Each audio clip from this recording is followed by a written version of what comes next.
ये क्लेमेंस फोरेर नाम के एक जर्मन सैनिक की सच्ची कहानी है जो वर्ल्ड वॉर 2 के दौरान अपने बीवी बच्चों को छोड़कर जर्मनी से रशिया तो गया था, लेकिन उसे बिल्कुल भी अंदाजा नहीं था कि रशिया में उसके साथ क्या होने वाला है और किस हद तक होने वाला है। खून तक जमा देने वाली ठंड में उसके साथ किस तरह की बर्बरता की जाती है, ये देखकर आपके रोंगटे खड़े हो जाएंगे। ये देखकर आपके रोंगटे खड़े हो जाएंगे। जैसे जैसे वीडियो आगे बढ़ेगा आपके होश उड़ते जाएंगे, इसीलिए इस वीडियो को अंत तक जरूर देखें। और वीडियो शुरू करने से पहले मेरी आप सबसे रिक्वेस्ट है, अगर आपको ये वीडियो पसंद आती है तो इसे लाइक और चैनल को सब्सक्राइब जरूर करें। तो चलिए बिना किसी देरी के वीडियो शुरू करते हैं। कहानी की शुरुआत 1944 में जर्मनी के बावेरिया टाउन से होती है, जहां हमें क्लेमेंस फोरेर नाम के एक जर्मन सैनिक को दिखाया जाता है। क्लेमेंस कुछ देर में ट्रेन में बैठने वाला था, क्योंकि उस समय वर्ल्ड वॉर 2 चल रहा था और सारे जर्मन सैनिकों को रशिया पर हमला करने जाना था। लगभग सभी सैनिक ट्रेन में बैठ चुके थे, लेकिन क्लेमेंस अब भी स्टेशन पर खड़ा अपनी वाइफ के आने का वेट कर रहा था। कुछ ही देर में क्लेमेंस की वाइफ कैथरीन और उसकी बेटी लीजा स्टेशन पहुँचते हैं। तब कैथरीन देर से आने का कारण बताती है कि उसे अचानक डॉक्टर के पास जाना पड़ा, क्योंकि वो फिर से मां बनने वाली है। ये सुनते ही क्लेमेंस खुश हो गया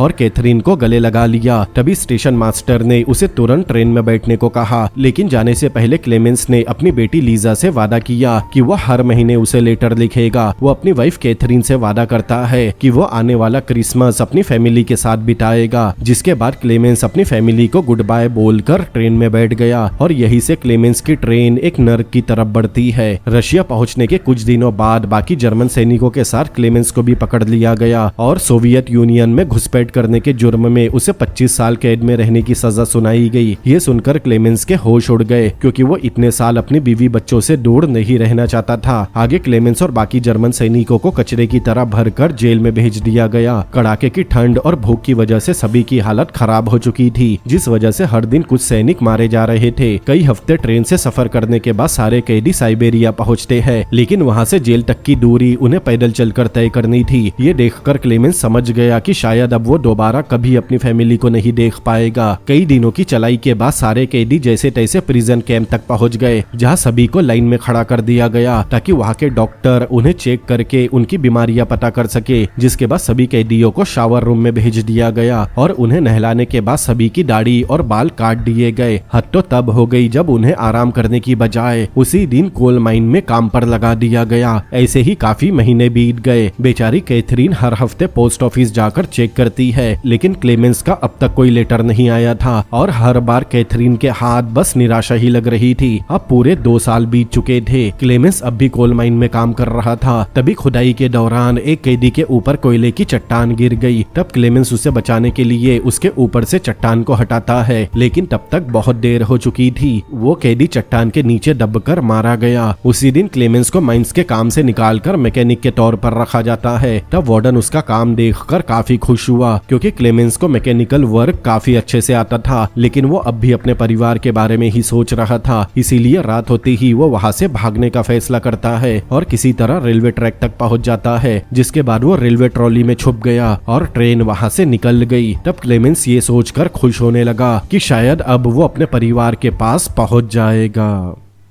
लेकिन ये खुशी ज्यादा देर तक नहीं टिकती, क्योंकि कुछ देर में ही ट्रेन को रोक दिया गया और एक रशियन सोल्जर ने क्लेमेंस को ढूंढ निकाला और उसे पकड़कर वापस जेल पहुंचा दिया गया। क्लेमेंस की इस हरकत से वार्डन भी नाराज हो गया और सजा के तौर पर उसे पूरी रात के लिए एक गड्ढे में डाल दिया गया, जो ऊपर से खुला था। उस दिन बारिश आने की वजह से और कड़ाके की ठंड से क्लेमेंस की हालत पूरी तरह खराब हो गई। लेकिन अगले दिन उसका इलाज करने की बजाय उसे वापस कोल माइन में काम पर लगा दिया गया। क्लेमेंस जैसे ही काम करने माइंस में पहुंचा, तब बाकी कैदी भी उससे काफी नाराज थे और उसके वहां पहुंचने का वेट कर रहे थे, क्योंकि क्लेमेंस के भागने की सजा सभी जर्मन सैनिकों को मिली थी और उन्हें पूरे 2 दिन भूखा रखा गया था। इसीलिए क्लेमेंस के वहां पहुंचते ही सभी जर्मन सैनिक उस पर टूट पड़े और उसे पीट पीट कर अधमरा कर दिया गया और क्लेमेंस को जेल के हॉस्पिटल में भर्ती करना पड़ा, जहाँ डॉक्टर स्टोफर उसका इलाज करता है। तब क्लेमेंस रिक्वेस्ट करता है और डॉक्टर स्टोफर को उसका लेटर अपनी वाइफ कैथरीन तक पहुंचाने कहता है। तभी स्टॉफर ने बताया कि लेटर उसकी वाइफ तक कभी नहीं पहुंचेगा, क्योंकि आज तक किसी भी कैदी का लेटर जेल से बाहर नहीं गया। जिसके बाद क्लेमेंस वहां से भागने के लिए डॉक्टर से मदद मांगने लगा ताकि वो अपने घर पहुंच सके। तब डॉक्टर स्टॉफर बताता है कि अगर उसे वहां से भागना है तो उसे सबसे पहले एक प्लान बनाना होगा, जिसके लिए क्लेमेंस को गर्म जूते और एक कंपास की जरूरत होगी, और साथ ही उसे बहुत सारा खाना भी अपने साथ ले जाना होगा, क्योंकि उसे हजारों किलोमीटर बर्फ में पैदल चलना पड़ेगा, जिसके लिए उसे एनर्जी की जरूरत होगी। क्लेमेंस की ऐसी हालत देखकर डॉक्टर स्टॉफर उसकी मदद करने का फैसला करता है और रात होने पर वो क्लेमेंस को अपने कमरे में आने कहता है। डॉक्टर के कहने पर क्लेमेंस आधी रात को उसके कमरे में पहुंच गया, जहां डॉक्टर ने उसे आसपास के एरिया का मैप दिया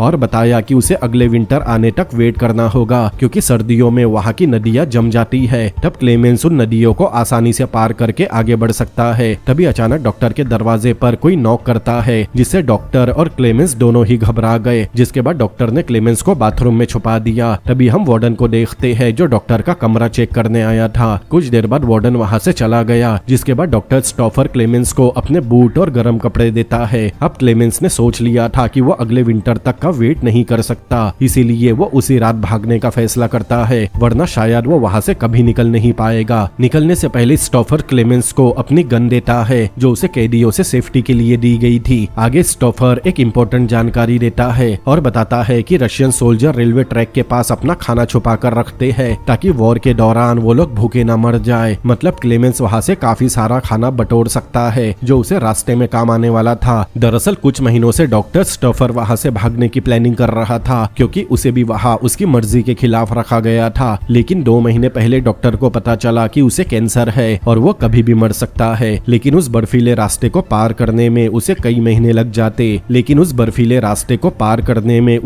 महीने लग जाते। इसीलिए डॉक्टर ने भागने का प्लान कैंसिल कर दिया और अपनी सारी प्लानिंग क्लेमेंस को बता दी।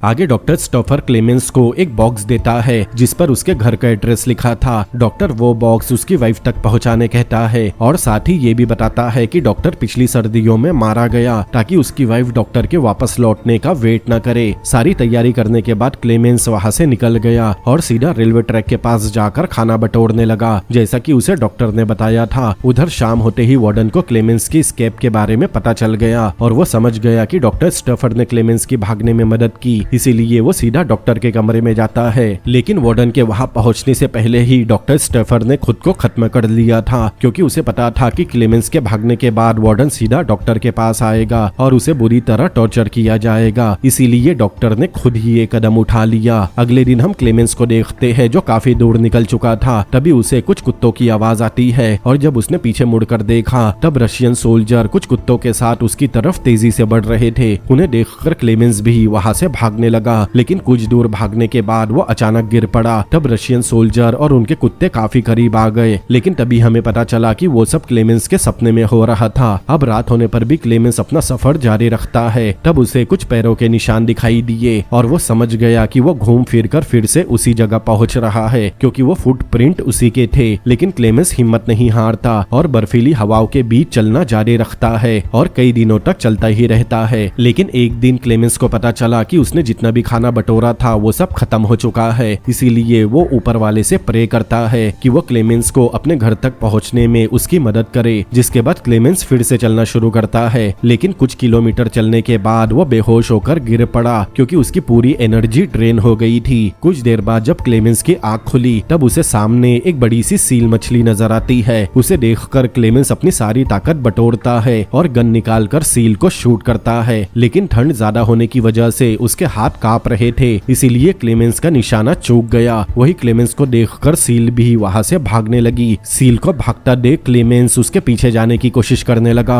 लेकिन तभी वहां की बर्फ टूट गई और वो बर्फीले पानी में आधा धंस गया, जिससे उसका एक पैर बुरी तरह घायल हो गया। क्लेमेंस को काफी दर्द होता है, लेकिन तभी उसे एक और सील नजर आती है, जो क्लेमेंस को देखकर वहां से भाग रही थी। तब क्लेमेंस फिर से एक बार निशाना लगाता है और इस बार वो कामयाब हो जाता है। सील को मारने के बाद क्लेमेंस उसकी चर्बी से अपने पैरों को गर्म करता है और अब उसे काफी सारा खाना भी मिल चुका था, इसीलिए वो अपनी भूख मिटाने के बाद फिर से चलना शुरू कर देता है, इस उम्मीद में कि एक दिन वो अपने परिवार से जरूर मिलेगा। कुछ दूर चलने के बाद क्लेमेंस को एक सूखा पेड़ दिखाई देता है, जिसे देखकर वो खुश हो गया क्योंकि वो समझ गया था कि कुछ ही दूरी पर जंगल है, मतलब अब उसे बर्फ में ज्यादा देर नहीं चलना होगा।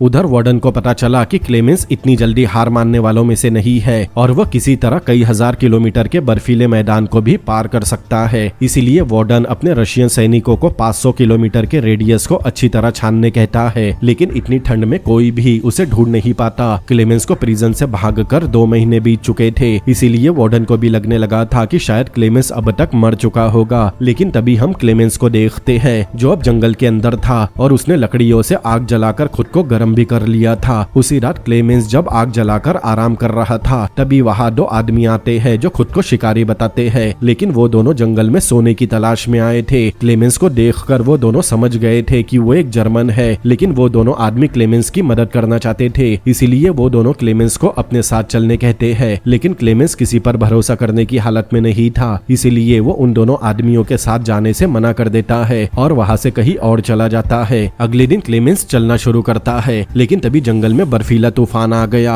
और उसे उन दोनों शिकारियों के साथ ना जाने के फैसले पर पछतावा होने लगा। तभी तूफान की वजह से एक बड़ा पेड़ टूटकर क्लेमेंस के ऊपर गिर गया, लेकिन कुछ ही देर में वो दोनों शिकारी फिर एक बार वहां आते हैं और क्लेमेंस को बचा लेते हैं। क्लेमेंस भी समझ गया था कि वो दोनों आदमी उसके लिए खतरा नहीं है, इसीलिए वो भी उनके साथ चलना शुरू कर देता है। लेकिन क्लेमेंस उन्हें अपना असली नाम नहीं बताता और ना ही ये बताता है कि वो जेल से भागा हुआ कैदी है। क्लेमेंस उनके साथ कुछ महीने बिताता है और जैसे ही विंटर खत्म होते हैं तब वो तीनों सोना ढूंढने निकल पड़ते हैं, इसीलिए तीनों एक छोटी सी नाव में बैठकर नदी के रास्ते निकल जाते हैं। लेकिन कुछ दूर चलने के बाद नदी का बहाव बढ़ने लगा, जिस वजह से उन दोनों में से एक आदमी पानी में गिर गया। तब क्लेमेंस उस शिकारी को अपने साथी की जान बचाने कहता है, लेकिन वो शिकारी नाव नहीं रोकता और आगे बढ़ने लगा। तब क्लेमेंस खुद पानी में कूदकर उस आदमी की जान बचाता है और उसे किनारे तक लेकर आता है। वही वो शिकारी अपने दोस्तों की परवाह किए बिना ही अपने घर लौट गया क्योंकि उसके पास काफी सारा सोना था। लेकिन क्लेमेंस और उसका साथी वहाँ पहले से उसका वेट कर रहे थे, जिन्हें देखकर वो शिकारी चौंक गया क्योंकि उसे लग रहा था कि उसके दोनों साथी अब तक डूबकर मर चुके होंगे। वही उसके साथी को अब उस शिकारी पर जरा भी भरोसा नहीं था, इसीलिए वो घर के अंदर जाते ही सबसे पहले क्लेमेंस को बेहोश कर देता है, जिसके बाद वो अपने लालची साथी को शूट करके मार देता है। कुछ देर बाद क्लेमेंस को जब होश आया तब उसने शिकारी की डेड बॉडी देखी,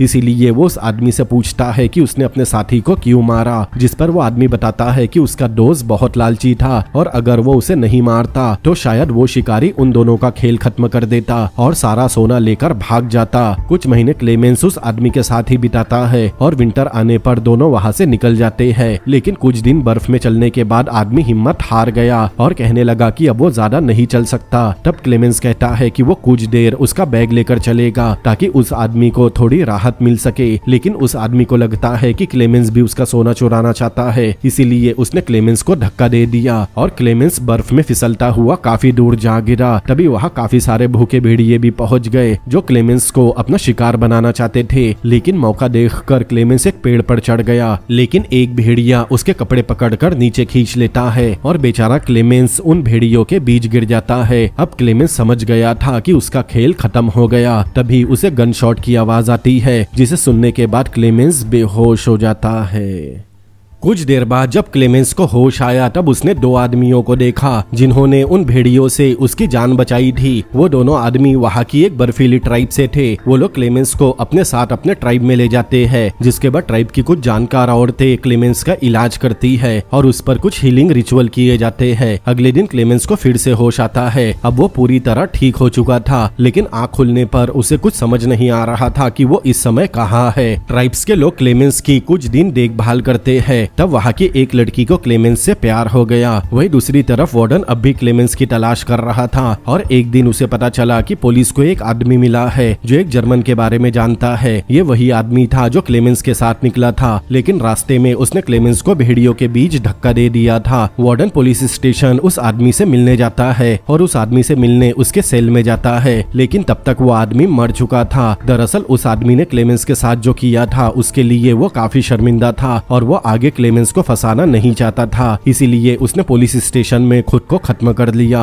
और इसी के साथ वार्डन की उम्मीद भी टूट गई। लेकिन अब उसे इतना जरूर पता चल गया था कि क्लेमेंस अब भी जिंदा है, इसीलिए वार्डन सभी जगह अनाउंस करके वार्निंग देता है कि जो भी उस जर्मन कैदी को बचाने की कोशिश करेगा उसे कड़ी सजा दी जाएगी। ये खबर ट्राइब तक भी पहुंच गई जहां क्लेमेंस रह रहा था, इसीलिए वो वहां से जाने का फैसला करता है ताकि उसकी वजह से ट्राइब के लोगों को मुसीबत न झेलनी पड़े। तब ट्राइब के लोग क्लेमेंस का अकेलापन दूर करने के लिए उसे एक कुत्ता गिफ्ट देते हैं जो पूरे रास्ते क्लेमेंस के साथ रहेगा। अब देखते ही देखते 1951 का समय आ गया। क्लेमेंस अपने कुत्ते के साथ अब भी जंगल में भटक रहा था क्योंकि उसे पता है कि रशिया से बाहर निकलना इतना आसान नहीं। तभी अचानक क्लेमेंस का कुत्ता भागते हुए कहीं चला जाता है, इसीलिए क्लेमेंस भी उसके पीछे भागता है। तब क्लेमेंस ने देखा कि उसका कुत्ता एक लकड़ी काटने की मिल में पहुंच गया और वहां का गार्ड जिसके हाथ में गन थी उस पर भौंकने लगा। ये देखकर क्लेमेंस काफी डर गया क्योंकि इससे क्लेमेंस की मुसीबतें और भी बढ़ जाती, इसीलिए वो अपने कुत्ते को बुलाता है और वहां से जाने लगता है। लेकिन तभी उस गार्ड ने क्लेमेंस पर गन तान कर उसे रुकने को कहा, जिसके बाद वो गार्ड क्लेमेंस को वहां के लोकल इंस्पेक्टर के पास लेकर जाता है। तब क्लेमेंस इंस्पेक्टर को भी अपना नाम गलत बताता है और साथ में ये भी बताता है कि वो चीता नाम की जगह पर जा रहा है जो रशिया के ईस्ट साइड में है। इंस्पेक्टर ने भी क्लेमेंस की बातों पर यकीन कर लिया और उसे बाकी लेबर के साथ बैठाकर खाना खिलाया। तभी वहाँ वही गार्ड आकर बताता है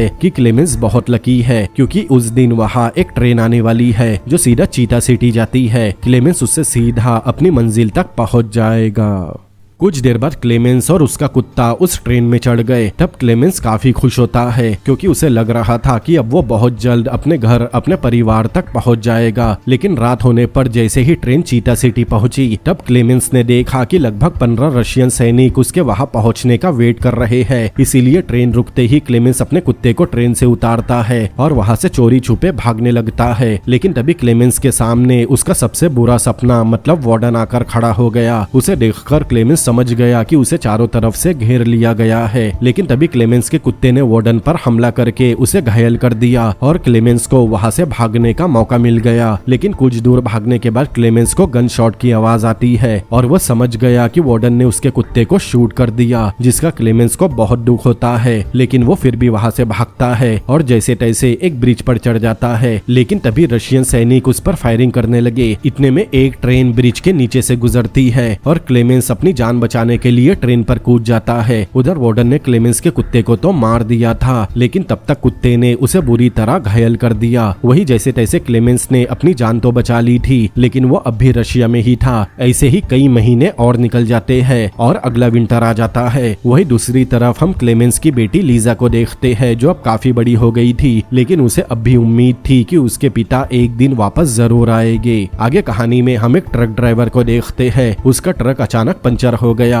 इसीलिए वो कुछ सामान निकालने पीछे के डाले में चढ़ता है। तब उसे पता चला कि उसके ट्रक में एक आदमी छुपा हुआ है जो कोई और नहीं बल्कि क्लेमेंस था। उसे देखकर ड्राइवर घबरा गया और उस पर एक टूल से हमला कर दिया, लेकिन क्लेमेंस किसी तरह ड्राइवर के हमले को रोक देता है और उल्टा उस पर ही हमला कर देता है। कहानी में आगे हम अगस्त 1952 का समय देखते हैं। क्लेमेंस रशिया से भागकर किसी तरह सेंट्रल एशिया में पहुंच जाता है। क्लेमेंस रशिया से भागकर किसी तरह सेंट्रल एशिया में घुस जाता है। क्लेमेंस रशिया से भागकर किसी तरह सेंट्रल एशिया में घुस जाता है, लेकिन उसका हुलिया पूरी तरह बदल चुका था और वो काफी भूखा था। तब दो लड़कियों को एहसास हुआ कि क्लेमेंस काफी भूखा है, इसीलिए वो एक बच्चे के हाथों क्लेमेंस तक एक ब्रेड का टुकड़ा पहुंचाती है। तभी हम मार्केट में इगोर नाम के एक आदमी को देखते हैं। इगोर क्लेमेंस को देखकर समझ गया था कि वो दूसरे देश से आया है। आगे क्लेमेंस एक चर्च में प्रे करने जाता है और अपने गुनाहों की माफी मांगता है। तभी इगोर क्लेमेंस का पीछा करते हुए वहां तक पहुंच गया और क्लेमेंस की बातें सुनकर समझ गया कि वो एक जर्मन है, इसीलिए इगोर क्लेमेंस को अपने घर पर एक रात रुकने के लिए इनवाइट करता है। पहले तो क्लेमेंस इगोर पर भरोसा नहीं करता क्योंकि अब तक किसी ने भी उसकी मदद नहीं की थी, लेकिन उसके पास इगोर की बात मानने के अलावा दूसरा कोई रास्ता नहीं था, इसीलिए वो इगोर के साथ चला जाता है। लेकिन चर्च से बाहर निकलते ही एक बूढ़े आदमी ने क्लेमेंस को देख लिया और वो समझ गया कि क्लेमेंस दूसरे देश से भाग कर आया है, इसीलिए वो बूढ़ा आदमी रिपोर्ट करने के लिए पुलिस स्टेशन पहुंच गया। उधर क्लेमेंस जैसे ही इगोर के घर में पहुंचा तब उसका ध्यान घर की दीवारों पर लगी फोटोज पर जाता है और उसे पता चलता है कि इगोर दरअसल पोलैंड से है। इगोर के घर जाने के बाद क्लेमेंस सबसे पहले अपने बाल और दाढ़ी काट लेता है और नहाने के बाद अच्छी तरह तैयार होता है। उधर वार्डन को पता चल गया था कि एक जर्मन रशिया से भागकर सीधा सेंट्रल एशिया में इंटर कर चुका है, इसीलिए वार्डन ने भी मन बना लिया था कि वो क्लेमेंस को किसी भी हाल में पकड़ कर रहेगा, फिर चाहे उसे दूसरे कॉन्टिनेंट में ही क्यों ना जाना पड़े। वही दूसरी तरफ इगोर क्लेमेंस का पासपोर्ट बनने तक उसे अपने घर में मेहमान बनाकर रखता है। लेकिन एक दिन जब इगोर काम पर से घर लौटा तब उसने देखा कि क्लेमेंस घर में नहीं है, इसीलिए वो क्लेमेंस को ढूंढता हुआ उसी चर्च में जाता है जहाँ से वो क्लेमेंस को अपने घर लेकर आया था। वहाँ जाने पर क्लेमेंस उसे मिल गया। दरअसल क्लेमेंस के साथ अब तक कुछ भी ठीक नहीं हुआ था, लेकिन अचानक उसके साथ सब कुछ सही होने लगा, इसीलिए क्लेमेंस घबरा गया था कि शायद इगोर उसे पुलिस के हवाले न कर दे। लेकिन चर्च में जाने के बाद इगोर क्लेमेंस को एक फेक पासपोर्ट देता है जिससे वो सेंट्रल एशिया से बाहर निकल सकता है और अपने देश जर्मनी वापस जा सकता है। पासपोर्ट मिलने के बाद क्लेमेंस ने इगोर का शुक्रिया अदा किया और वहाँ से तुरंत निकल गया। आगे इगोर जब क्लेमेंस को गुड बाय बोलकर अपने घर पहुंचा, उसके कुछ देर बाद ही वार्डन इगोर के घर पहुंच गया और क्लेमेंस के बारे में पूछताछ करने लगा। लेकिन वार्डन को वहाँ देखकर इगोर घबरा जाता है और उसे तुरंत हार्ट अटैक आ जाता है। मरने से पहले इगोर वार्डन को बताता है कि उसने अब तक बहुत से लोगों की मदद की और क्लेमेंस को भगाने में भी उसका ही हाथ है। जिसके बाद इगोर अपनी आखिरी सांस लेता है। उधर क्लेमेंस एक ट्रक में बैठकर बॉर्डर की तरफ बढ़ रहा था, तभी वहाँ की लोकल पुलिस उस ट्रक को रोक देती है क्योंकि आगे लैंडस्लाइडिंग हुई थी जिससे रास्ता बंद हो गया था। इसीलिए पुलिस वाला ट्रक ड्राइवर को बताता है कि उन्हें किसी और रास्ते से घूमकर जाना होगा। लेकिन क्लेमेंस जल्द से जल्द वहाँ से निकलना चाहता था, इसीलिए वो ट्रक से उतरकर पैदल ही आगे बढ़ने लगा और काफी दूर चलने के बाद वो आखिरकार बॉर्डर तक पहुँच गया और वहाँ के ऑफिशियल्स को अपना पासपोर्ट दिखाने के बाद उसे बॉर्डर क्रॉस करने की परमिशन भी मिल गई। अब क्लेमेंस बहुत खुश होता है और आगे बढ़ते हुए एक ब्रिज पर पहुंच जाता है। उस ब्रिज को पार करते ही वो सेंट्रल एशिया से बाहर निकल जाता है। लेकिन तभी अचानक वार्डन उसके सामने आकर खड़ा हो गया। वार्डन को देखकर क्लेमेंस इधर उधर देखने लगा, लेकिन उसे कहीं से भी भागने का रास्ता नहीं मिलता। तब क्लेमेंस समझ गया कि आखिरी समय पर उसकी किस्मत ने भी उसे धोखा दे दिया और अब वो पूरी तरह फंस चुका है। लेकिन तभी क्लेमेंस को एक शॉक लगता है क्योंकि वार्डन अचानक उसके सामने से हट जाता है और उसे ब्रिज पार करने की परमिशन दे देता है। दरअसल वार्डन एशिया में क्लेमेंस को अरेस्ट नहीं कर सकता था क्योंकि वहाँ सोवियत यूनियन का कब्जा नहीं था। वो क्लेमेंस को बस अपनी जमीन पर ही कैदी बनाकर रख सकता था। ये बात वार्डन को पहले से पता थी। वो बस क्लेमेंस को आखिरी बार मिलने आया था। वार्डन क्लेमेंस के जज्बे और हिम्मत की तारीफ करता है और उसे वहाँ से जाने देता है। लेकिन जैसे ही क्लेमेंस एशिया की बॉर्डर क्रॉस करके ईरान में घुसा तब उसे तुरंत गिरफ्तार कर लिया गया क्योंकि वो लोग क्लेमेंस को रशियन स्पाई समझ रहे थे, इसीलिए उसे तेहरान की जेल में बंद कर दिया गया और ये समय दिसंबर 1952 का था। आगे क्लेमेंस की ट्रायल शुरू होती है जिसमें वो बताता है कि वो कोई रशियन स्पाई नहीं बल्कि वो रशिया की साइबेरिया जेल से भाग कर आया है और उसे ईरान पहुँचने में पूरे 3 साल लगे। लेकिन क्लेमेंस के फेक पासपोर्ट की वजह से उसकी बातों पर भरोसा नहीं किया जाता। लेकिन कुछ दिन बाद क्लेमेंस वहाँ के जज से मिलता है जो क्लेमेंस की मदद करने तैयार हो गया। जज बोड्रेक्स नाम के एक जर्मन आदमी को बुलाता है जो क्लेमेंस के अंकल है। लेकिन बोड्रेक्स ने क्लेमेंस को 1937 में आखिरी बार देखा था और उस समय बोड्रेक्स मिनिस्टर ऑफ इकोनॉमी की पोस्ट पर था, इसीलिए 15 साल बाद मिलने पर बोड्रेक्स क्लेमेंस को पहचान नहीं पाता और उससे कुछ ऐसे सवाल पूछता है जिससे क्लेमेंस की आइडेंटिटी प्रूफ हो सके। इसीलिए बोड्रेक्स उसे काफी पुरानी एक फैमिली एल्बम दिखाता है और कुछ फोटोज के बारे में पूछता है। तब क्लेमेंस क्लेरिफाई करता है कि वो फोटो उसके बर्थडे के दिन ली गई थी और वो एल्बम उसे बर्थडे गिफ्ट में दिया गया था। जिसके बाद बोड्रेक्स को यकीन हो गया कि उसके सामने जो आदमी है वो क्लेमेंस ही है। तब क्लेमेंस और बोड्रेक्स एक दूसरे के गले लग गए और क्लेमेंस बोड्रेक्स के साथ अपने घर के लिए रवाना हो गया। शाम होने तक क्लेमेंस अपने घर पहुंच गया, लेकिन वो अंदर जाने की बजाय अपनी फैमिली को विंडो से देखता है और अपनी बेटी लीजा को देखकर चौंक जाता है क्योंकि अब वो काफी बड़ी हो चुकी थी। जिसके बाद क्लेमेंस का ध्यान वहाँ खेल रहे एक बच्चे पर जाता है और उसे याद आता है कि वो उसका ही बेटा है जिससे वो कभी मिला ही नहीं था क्योंकि उस समय कैथरीन जस्ट प्रेग्नेंट हुई थी। कुछ देर बाद क्लेमेंस की फैमिली चर्च जाने निकल जाती है और क्लेमेंस उन्हें जाते हुए देखता है। आगे क्लेमेंस जब अपनी फैमिली का पीछा करते हुए चर्च में पहुंचा तब उसकी बेटी लीजा ने उसे देखते ही पहचान लिया और तुरंत जाकर अपने पिता के गले लग गई। तब कैथरीन भी क्लेमेंस को देखती है। उसे यकीन नहीं हो रहा था था कि उसका हस्बैंड वापस आ गया, क्योंकि उसने क्लेमेंस के वापस आने की उम्मीद छोड़ दी थी। इसीलिए कैथरीन भी क्लेमेंस के पास जाकर उसे गले लगा लेती है और तब क्लेमेंस भी चैन की सांस लेता है और इस तरह एक जर्मन सैनिक पूरे 7 साल बाद अपने परिवार से मिलता है। तो आखिर में मोरल ऑफ द स्टोरी यही है कि जितने भी बड़े बड़े नेता या बिजनेसमैन होते हैं, वॉर होने पर उन्हें कुछ खास फर्क नहीं पड़ता, क्योंकि वॉर में हमेशा आम आदमी ही मारा जाता है और उसकी फैमिली को सारी जिंदगी तकलीफ उठानी पड़ती है। बेचारे सरहद पर खड़े हमारे सैनिकों को कितना कुछ झेलना और त्याग करना पड़ता है, ये देश के अंदर रहने वाले नेता और बिजनेसमैन नहीं जानते, या फिर यूं बोल सकते हैं कि उन्हें इस बात से कोई फर्क नहीं पड़ता। इसीलिए मैं आखिर में बस यही कहना चाहता हूँ कि से नो टू वॉर। इसी के साथ इस सच्ची कहानी का भी अंत होता है। तो दोस्तों, अगर आपको ये मूवी पसंद आई हो तो इस वीडियो को लाइक करें, अपने दोस्तों के साथ शेयर करें और ऐसी और भी अमेजिंग मूवीज के एक्सप्लेनेशन देखने के लिए मेरे चैनल को सब्सक्राइब करें। तो मिलते हैं अगली बार किसी और अमेजिंग मूवी के एक्सप्लेनेशन के साथ। Peace out.